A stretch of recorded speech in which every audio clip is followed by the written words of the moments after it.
no role for our deep state. This is something that the Prime Minister has been working on for a long time and has been worked on for hundreds of years, frankly. I've been reading about it. But I will leave Bangladesh to the Prime Minister. तो दोस्तों, अब ये कहना अतिशयोक्ति नहीं होगा कि यूनुस तो गए हो। यहां पर मामला आपने देखा अच्छे से कि किस तरीके से बांग्लादेश के ऊपर सवाल पूछा गया डोनाल्ड ट्रंप से कि भाई डीप स्टेट का रोल वहां पर जो बाइडेन रिजीम के टाइम पे देखा गया था, क्या वो अभी भी कंटिन्यू रहेगा? तो डोनाल्ड ट्रंप ने साफ साफ क्या कहा कि जी मेरे अंडर में तो डीप स्टेट का कोई रोल नहीं है वहां पर, मैं मेरे खुद के देश को संभाल लूं, वही मेरे लिए बहुत इंपॉर्टेंट है। राइट, यहां पर मैं बांग्लादेश में 1% भी ध्यान नहीं देने वाला हूं और ये सारी अब जिम्मेदारी जो है वो प्राइम मिनिस्टर मोदी की है। अब आप समझ लो, ये जो स्टेटमेंट्स है ना, ये यहां पर एक कैजुअल बात नहीं हो रही है, एक प्रॉपर मैनर में बायलैटरल कॉन्वर्सेशन के तहत ये बात बोली गई है और ये अपने आप में इंडिया को एक गजब का पुश देगा। देखो सीधी बात है, इंडिया पहले से क्लियर है कि भाई बांग्लादेश में कैसे भी करके जितना ज्यादा स्टेबिलिटी आएगी उतना हमारे लिए फेवरेबल है। हम ये बात एकदम क्लियर करके चल रहे हैं। हमारे जो फॉरेन सेक्रेटरी हैं विक्रम मिश्री जी, वो रिसेंट टाइम में आपको पता है बांग्लादेश गए भी थे कि भाई आप लोगों ने जो इंटरनल कलेश जो खुद का बना रखा है, इस कलेश को थोड़ा कंट्रोल में करो, बट वो मानने के लिए तैयार नहीं है। पर ये चीज यहां पर जैसे ही डोनाल्ड ट्रंप ने बोली है ना, तो ये बात अब बांग्लादेश में खतरनाक सनसनीखेज ऑलरेडी कर चुका होगा। वैसे देखा जाए तो अभी के टाइम पर मोहम्मद यूनुस जो कि चीफ एडवाइजर के फॉर्म में काम कर रहे हैं, वो अभी देखा जाए तो बांग्लादेश में प्रेजेंट नहीं है। वो दुबई में प्लेनरी सेशन को ज्वाइन करने गए हैं, ज्वाइंट इंटरैक्टिव सेशन को अटेंड करने के लिए गए हैं। ये अपने आप में एक फेस ऑफ वाली सिचुएशन है, ये मतलब एक तरीके से फेस सेविंग सिचुएशन है कि यहां पर मोहम्मद यूनुस जो है वो समझ रहे हैं कि भाई मामला अब हमारे हाथ में नहीं है। ये बात सही है कि जिस तरीके से बांग्लादेश में रिजीम चेंज हुआ, उसकी शुरुआत बताई जाती है कि 2018 से ही कर दी थी डीप स्टेट ने यूएसए की तरफ से।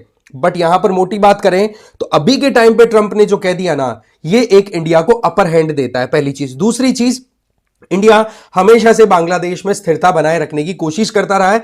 बांग्लादेश में जितनी स्थिरता उतनी ही फिर हमारी ईस्टर्न बॉर्डर्स जो है वो सेफ हो जाती हैं, क्योंकि वैसे देखा जाए तो नॉर्थ ईस्ट की तरफ जाते हैं तो म्यांमार में वैसे डिस्टर्बेंस कितना ज्यादा चल रहा है, और अभी रिसेंट टाइम में जिस तरीके का सर्ज हुआ है एंटी इंडिया सेंटिमेंट का बांग्लादेश में, ये देखो हमारे लिए वैसे प्रॉब्लमेटिक है। तो हमने पहले ही इस बारे में डोनाल्ड ट्रंप से अच्छे से पहले बात कर ली है। पीएम मोदी जैसे गए तो जाते ही अपना कंसर्न शो किया कि भाई ये मामला बड़ा आउट ऑफ कंट्रोल होता चला जा रहा है और पता नहीं कौन सा इन बांग्लादेशियों को इतनी प्रॉब्लम हो रही है जो कि हर चीज में एंटी इंडिया स्टैंड ले रहे हैं, चाहे वो हर कोई भी चीज उठा करके देखो, बोले इतना बुरा तो हमने कभी किया भी नहीं है। सो द पॉइंट इज कि आगे जो है इस मुद्दे पर American deep state role play करेगा, तो इसका आंसर है नो। अब बांग्लादेश अपने हाल पर खुद छूट गया है। खुद छूटने का मतलब क्या है कि अब वहां पर एक और वहां पर रेवोल्यूशन देखने को मिल सकता है, कोई बड़ी चीज नहीं है। और अभी कुछ समय पहले आप देखोगे तो 30 जनवरी की बात है, जब जॉर्ज सोरोस के बेटे एलेक्स सोरोस, ये बंदा भी बांग्लादेश में जाता है मोहम्मद यूनुस से बात करने के लिए। दैट मींस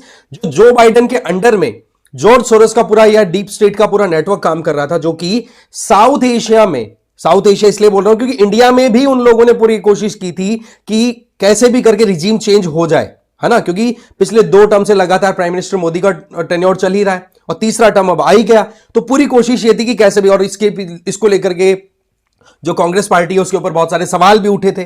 तो ये जो लिंक है ना जॉर्ज सोरोस और उसका जो सोरोस कम्युनिटी या फिर डीप स्टेट वाला है, ये बांग्लादेश को पूरा सपोर्ट कर रहा था। अब इस केस में अमेरिका का जो फॉर्मल सपोर्ट है ना, वो तो मान के चलो आउट हो गया है। अब यहां पर बांग्लादेश की जो अगस्त 2024 से जो दिन शुरू हुए थे, उन दिनों के अब उल्टे दिन लगभग शुरू हो चुके हैं। और इसी चक्कर में अब मोहम्मद यूनुस आउट ऑफ बांग्लादेश जाते रहते हुए दिखाई पड़ते हैं। जिस दिन डोनाल्ड ट्रंप ने शपथ ली थी उस दिन भी मोहम्मद यूनुस दुबई गए थे, और आज फिर वापस में इस कंडीशन में भी जब वहां पर prime minister Modi Donald Trump से बातचीत कर रहे हैं, तब भी ये कहीं ना कहीं आउट ऑफ बांग्लादेश है। तो ये तो है हालात सारे, और डोनाल्ड ट्रंप का ये जो कहा गया स्टेटमेंट है ना, ये बहुत वेटेज रखने वाला है और इसके अब कहते हैं ना कि आउटकम्स हमें देखने को मिलेंगे। अब हम बात कर लेते हैं प्राइम मिनिस्टर मोदी और डोनाल्ड ट्रंप के बीच की जो रिलेशनशिप है उसकी। तो देखो, दोनों की दोस्ती भरा रिलेशनशिप पहले भी दुनिया ने देखा है। जब हाउडी मोदी किया था डोनाल्ड ट्रंप ने मोदी को वेलकम करने के लिए, और नमस्ते ट्रंप किया था अहमदाबाद में डोनाल्ड ट्रंप को वेलकम करने के लिए प्राइम मिनिस्टर मोदी की तरफ से या इंडिया की तरफ से। तो वो जो रिलेशनशिप थी ना, पिछले 4 साल का टेन्योर जो 2017 से शुरू हुआ था, लगभग 2021 तक चला, 2020 मानो, 17 पूरा, 18, 19, 20, ठीक है। इन 4 सालों में दोनों ने जो काम किया ना, उस काम को अब बोला जा रहा है कि 2 गुना स्पीड से और ज्यादा आगे बढ़ाया जाएगा। ट्रंप का तो सीधा सा एक फंडा है कि जी हम इंडिया से बहुत कुछ खरीदते हैं, बेचते बहुत कम है, तो बोला ट्रेड डेफिसिट हमारे लिए है और ट्रेड सरप्लस इंडिया के लिए है, तो अब इंडिया को कॉम्पनसेट करना पड़ेगा। तो इंडिया ने बोला क्या? तो बोला हमारे पास में गैस और नेचुरल गैस और क्रूड ऑयल की कमी नहीं है, हम वो निकालेंगे हमारे यहां पे और वो आपको देंगे, हमारा जो ट्रेड डेफिसिट है उसको हम कॉम्पनसेट करेंगे। तो इसमें अगर देखें तो बिजनेसमैन पॉइंट ऑफ व्यू से अगर सोचे तो यहां पर इंडिया को तो भाई क्रूड ऑयल चाहिए, हमें तो क्रूड ऑयल वैसे भी इंपोर्ट करते हैं। तो ऐसे में अगर इंडिया को यूएसए की तरफ से क्रूड ऑयल मिलता है तो ऐसी परिस्थितियों में हमें क्या प्रॉब्लम है? बट अगेन फिर बाद में बात आती है एंगल रशिया का, क्योंकि रशिया से भी अभी हम रिसेंट टाइम में बहुत ऑयल खरीद चुके हैं। तो यहां पर यूक्रेन रशिया वॉर पर भी बातचीत हुई है दोनों के बीच में, और इसके मामले में आप देखेंगे कि डोनाल्ड ट्रंप ने अभी कल परसों ही प्रेसिडेंट पुतिन को भी कॉल किया है, प्रेसिडेंट जेलेंस्की को भी कॉल किया कि भाई शांति स्थापित करो। और इस बात को लेकर के प्राइम मिनिस्टर मोदी ने जो स्टेटमेंट दिया ना, वो वाकई में बड़ा ही गजब का स्टेटमेंट है।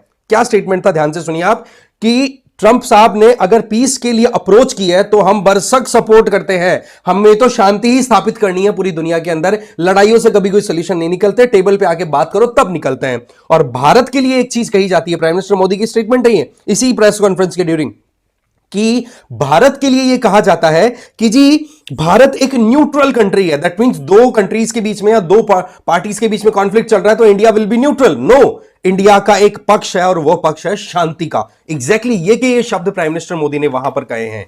तो ऐसी परिस्थितियों में यूक्रेन रशिया वॉर को रोकने के लिए ट्रंप ने ऑलरेडी पहले स्टेटमेंट दे दिए थे।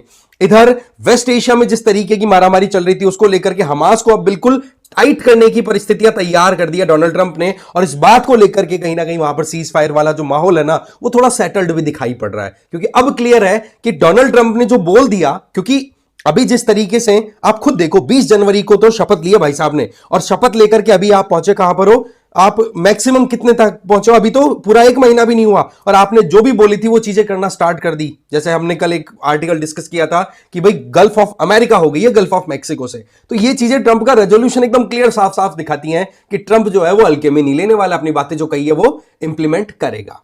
अब बाकी देखो समय बताएगा, जो भी होगा वो देखेंगे। इसके अलावा मैं बता दूं PWLIS की तरफ से यूपीएससी फाउंडेशन कोर्सेज रन कराए जा रहे हैं। 2026 के एस्पिरेंट्स हैं वो हिंदी और इंग्लिश में ज्वाइन कर सकते हैं, 2025 वाले हैं वो हिंदी और इंग्लिश में ज्वाइन कर सकते हैं, राइट। इसी तरह फंडामेंटल फीचर्स की अगर हम बात करें तो इसमें लाइव एंड रिकॉर्डेड क्लासेस में आपको जीएस और सीसेट की क्लासेस मिलेंगी, और डेली आपको प्रीलिम्स के हिसाब से एमसीक्यूज और मेंस के हिसाब से आंसर राइटिंग प्रैक्टिस का मौका मिलेगा। साथ ही साथ ई बुक्स भी प्रोवाइड की जाएगी। एडमिशन बिल्कुल ओपन है, ज्वाइन कर सकते हैं आप, डिटेल आपको डिस्क्रिप्शन बॉक्स में मिल जाएंगी। इसके अलावा अगर आप ऑप्शनल सब्जेक्ट की अपनी प्रिपरेशन करना चाहते हैं इंग्लिश में, मतलब आपका कंटेंट इंग्लिश और पढ़ाया जाएगा हिंदी में, हिंदी इंग्लिश मिक्स में, वो तो anthropology, sociology, history, mathematics, PSIR, geography और पब्लिक एडमिनिस्ट्रेशन, इनको आप ऑप्ट कर सकते हैं। इनमें भी आपको लाइव एंड रिकॉर्डेड क्लासेस के साथ में पीवाईक्यू एनालिसिस प्लस रेगुलर आपकी आंसर राइटिंग क्लासेस भी होंगी। एडमिशन इसका भी ओपन है, डिटेल्स हैं वो आपको मिल जाएंगी, ठीक है जी, डिस्क्रिप्शन बॉक्स में। इसके अलावा आप मुझे फॉलो कर सकते हैं इस क्यूआर कोड को स्कैन करके। मेरा नाम है रजनीकांत लाटा। ओके, तो इस वीडियो में इतना ही था। थैंक यू वेरी मच, और अपनी राय जरूर देना कि ट्रंप के आने के बाद में ये जो स्टेटमेंट दिया गया है इसके क्या मायने हैं आपके हिसाब से।